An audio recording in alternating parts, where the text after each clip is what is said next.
சரி, இங்கிலீஷ் எப்படி கற்றுக்கிறது? இங்கிலீஷை கற்றுக்கலாம் முடியாது. ப்ராக்டிஸ் பண்ணால் இங்கிலீஷ் வந்துடும். நீ உட்காந்து எங்கேயாவது கிளாஸ் அட்டன் பண்ணுற அந்த தப்பை விட்டுரு. சரியா? நான் இந்த இங்கிலீஷ் கோச்சிங் கிளாஸ் கொடுக்குறவங்க அவங்களாம் தப்பு சொல்ல, ஆனால் அது மட்டுமே உன்னை பெரிய ஆளாக்கிறது. ஜாம்பவானா ஒன்று இந்த இங்கிலீஷ் எங்கேயோ ஒரு இடத்துல உன் காதில் விழுந்துக்கிட்டே இருக்கு. யாரோ ஒருத்தர் பேசிகிட்டே இருக்காங்க, டிவிலையோ நியூஸ்லையோ சினிமாலையோ ரோட்லையோ பஸ்லையோ. ஆமாம், காதில் விழுந்துகிட்டே இருக்கு. என்ன இங்கே நடக்க மாட்டேதுன்னா, காதில் விழுறத உன் நாவில் கொண்டு வந்து உன் நாக்கு வழியை நீ அதை ப்ரொனவுன்ஸ் பண்ணுறதோ இல்லை ப்ராக்டிஸ் பண்ணுறதோ இல்லை, அதுதான் ஆரம்பிக்கணும். ஆனால் இப்போதைக்கு நீ என்ன பண்ண, பேச ஆரம்பி. பேசிக்கிட்டே இரு. எப்படி பேசணுமோ பேசு.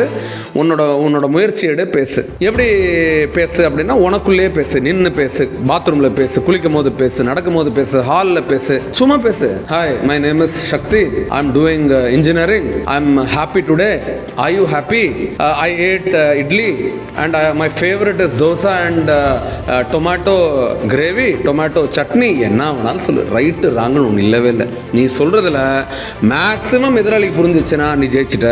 அதை கான்ஃபிடென்ட்டாக பேசணும்னா டபுள் ஜெயிச்சிட்ட. பேசிட்டு அவங்க ஒரு பதில் கொடுத்தா அதை ஹேண்டில் பண்ண கற்றுனா ட்ரிபிள் ஜெயிச்சிட்ட. புரியுதா புரியலையா? நீ பேசுறது கிராமட்டிக்கலாக கரெக்டாக இருக்கணுன்ற அந்த எண்ணத்தை முதல்ல புதைச்சிரு. வேணாம். நீ பேசுறது மிகவும் சரியாக இருக்கணுன்ற அந்த எண்ணத்தை புதைச்சிரு. வேணாம். அப்போ எது வேணும்? நீ பேசு.